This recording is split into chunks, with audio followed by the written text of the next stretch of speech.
Hello friends, કેમ છો બધા? આજે મેં આ વધેલી બ્રેડમાંથી એક અલગ પ્રકારનો નાસ્તો બનાવ્યો છે. શાકભાજીથી ભરપૂર છે રેસીપી ફ્રેન્ડ્સ. તમે આને બાળકો માટે બનાવી શકો છો અને તમે આને બ્રેડ વિના કઈ રીતે બનાવી શકો છો એ પણ હું આગળ જણાવીશ. અને આ તમે જોઈ શકો છો ચીઝ અંદર કેટલું સરસ મેલ્ટ થઈ ગયું છે. તો ચલો રેસીપીને જોઈ લઈએ. તો એના માટે મેં આ એક સોસપેન લીધું છે, એમાં 1 ગ્લાસ પાણી લઈ લીધું છે. પાણીને ગરમ થવા રાખી દેશું અને આ મેં એક નૂડલ્સનું પેકેટ લીધું છે, આ રીતનું જે લૂઝમાં આવે છે, બજારમાં મળે છે. અને આ રીતે ક્રશ કરી લેશું અને આ નૂડલ્સને આપણે કાઢી લઈશું પેકેટમાંથી.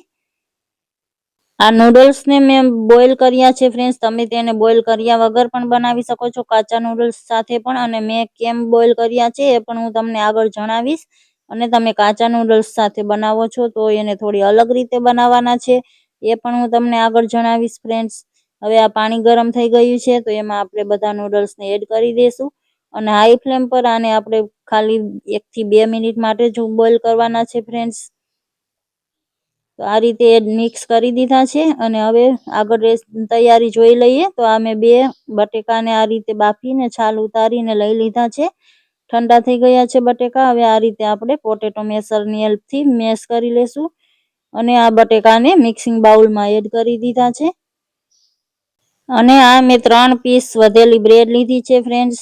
બ્રેડને આપણે રફલી તોડી લઈશું અને તમે મિક્સરમાં ક્રશ પણ કરી શકો છો, પણ હાથેથી પણ આ રીતે રફલી આપણે ક્રશ કરી લઈશું તો ચાલશે, કંઈ પ્રોબ્લેમ નહીં આવે. અને તમે પાસે બ્રેડ ન હોય તો તમે તેની જગ્યાએ પૌવા આવે છે, જે વ્હાઈટ પૌવા હોય છે ચોખાના, એને ક્રશ કરીને એડ કરી શકો છો બાઇન્ડિંગ માટે. હવે આ નૂડલ્સ પણ આ રીતે આટલા કૂક થઈ ગયા છે, તમે જોઈ શકો છો. બસ આનાથી વધારે આપણે આને નથી કૂક કરવાના. ગેસની ફ્લેમ બંધ કરી દીધી છે મેં અને આને આપણે જાળીવાળા વાસણમાં નિતારી લઈશું. હવે આ બ્રેડ ક્રશ કરીને રાખી હતી અને આપણે આ બટેકાના માવા સાથે મિક્સ કરી દેશું. હવે આમાં આપણે થોડા મસાલા કરીશું. તો સ્વાદ પ્રમાણે મેં નમક એડ કરી દીધું છે ફ્રેન્ડ્સ. તમે મારી ચેનલને સબસ્ક્રાઈબ ન કરી હોય તો પ્લીઝ ચેનલને સબસ્ક્રાઈબ કરી દેજો અને બેલ આઇકનને પ્રેસ કરી દો, જેથી કરીને મારી નવી વિડીયોની નોટિફિકેશન તમને મળતી રહે. હવે આમાં મેં તીખાસ પ્રમાણે આદુ મરચાંની પેસ્ટ એડ કરી છે અને આ શાકભાજીમાં મેં કોબીજ, ડુંગળી લીધી છે અને ગાજરને આ રીતે ઘસી લીધું છે અને કેપ્સિકમ લીધું છે. તમે તમારી પસંદની કોઈ પણ સબ્જી આમાં એડ કરી શકો છો. આ 1 ચમચી મેં પાઉંભાજી મસાલો એડ કર્યો છે ફ્રેન્ડ્સ. પાઉંભાજી મસાલાને આમાં બહુ જ સારી ફ્લેવર આવે છે ફ્રેન્ડ્સ. એ ન હોય તો તમે એની જગ્યાએ ગરમ મસાલો પણ લઈ શકો છો.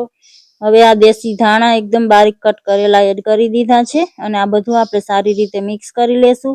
આમાં પાણી વગેરે કંઈ પણ એડ કરવાની જરૂર ન પડે ફ્રેન્ડ્સ. નમકથી શાકભાજીનું પાણી છૂટશે અને એ પાણીમાં જ બધું બાઇન્ડિંગ થઈ જશે. હવે આ એક પ્રોસેસ ચીઝ ક્યુબ મેં લઈ લીધી છે, એને આ રીતે કટ કરી લઈશું. ચીઝ ઓપ્શનલ છે ફ્રેન્ડ્સ. તમે આને ચીઝ વિના પણ બનાવી શકો છો, પણ બાળકોને ચીઝ બહુ વધારે પસંદ હોય છે એટલે મેં આમાં ચીઝ લીધું છે. આ રેસીપીને તમે બાળકોના ટિફિન માટે પણ બનાવી શકો છો ફ્રેન્ડ્સ, અને ઘરે કંઈ નાની મોટી બર્થડે પાર્ટી હોય તો પણ બનાવીને તૈયાર કરી શકો છો. તો હવે આ બધું મિક્સ કરી લીધું છે આપણે. તો આ મિશ્રણને આ રીતે લઈ લેશું થોડું અને હાથથી આ રીતે ફેલાવી લેશું. આમાં બાઇન્ડિંગ સારી રીતે આવી ગયું છે, કોઈ પ્રોબ્લેમ નહીં આવે આ રીતે ફેલાવવામાં. અને હવે આપણે આ રીતે ચીઝનો એક ટુકડો લઈશું અને આ રીતે પેક કરીને મેં આને સ્ક્વેર શેપ આપવાની કોશિશ કરી છે ફ્રેન્ડ્સ. તમે આને બોલ્સ પણ બનાવી શકો છો, તમારે મનપસંદ કોઈ પણ શેપમાં આને બનાવી શકો છો. તો આ રીતે બધા નાસ્તા આપણે બનાવી લઈશું. હવે જેમ આમાં તમે બ્રેડની જગ્યાએ પૌવાનો ભૂકો એડ કરી શકો છો ફ્રેન્ડ્સ, એ જ રીતે આમાં બહારના લેયર માટે પણ તમે આ નૂડલ્સની જગ્યાએ જે મકાઈના પૌવા આવે છે, કેસરી કલરના મોટા પૌવા આવે છે, એને પણ ક્રશ કરીને ઉપર લઈ શકો છો અથવા બ્રેડ ક્રમ્સને પણ ઉપર કોટ કરી શકો છો. મેં આ બોઇલ નૂડલ્સ એડ કર્યા છે ફ્રેન્ડ્સ, કારણ કે હું આજે આને એર ફ્રાય કરવાની છું. આ નાસ્તાને એર ફ્રાયરમાં નૂડલ્સ હાર્ડ થઈ જાય છે એટલે એને બોઇલ કરવા જરૂરી છે. તમે કાચા નૂડલ્સને ક્રશ કરીને કોટ કરો છો તો તમારે એના માટે સ્લરી બનાવવી પડશે ફ્રેન્ડ્સ. મેંદાની સ્લરીમાં પહેલાં ડીપ કરીને પછી તમે એને નૂડલ્સથી કોટ કરીને ડીપ ફ્રાય કરી શકો છો. તો મેં આ રીતે એર ફ્રાયરમાં નાસ્તાને ગોઠવી દીધો છે. ઉપરથી પણ બ્રશ કરી લેશું અને આને 200 ડિગ્રી પર આપણે કૂક કરવાનો છે. તો એર ફ્રાય મેં એને 10 થી 12 મિનિટ માટે કરી લીધો હતો. તો આપણી આ રેસીપી બનીને તૈયાર છે ફ્રેન્ડ્સ. તમને મારી આ રેસીપી કેવી લાગી છે? સારી લાગી છે તો લાઈક કરી દો. તમારા ફેમિલી અને ફ્રેન્ડ્સ સાથે શેર જરૂરથી કરજો ફ્રેન્ડ્સ, અને કમેન્ટ કરીને જરૂરથી જણાવજો. મળીએ છીએ આવી જ નવી રેસીપી સાથે. તો થેન્ક યુ ફોર વોચિંગ.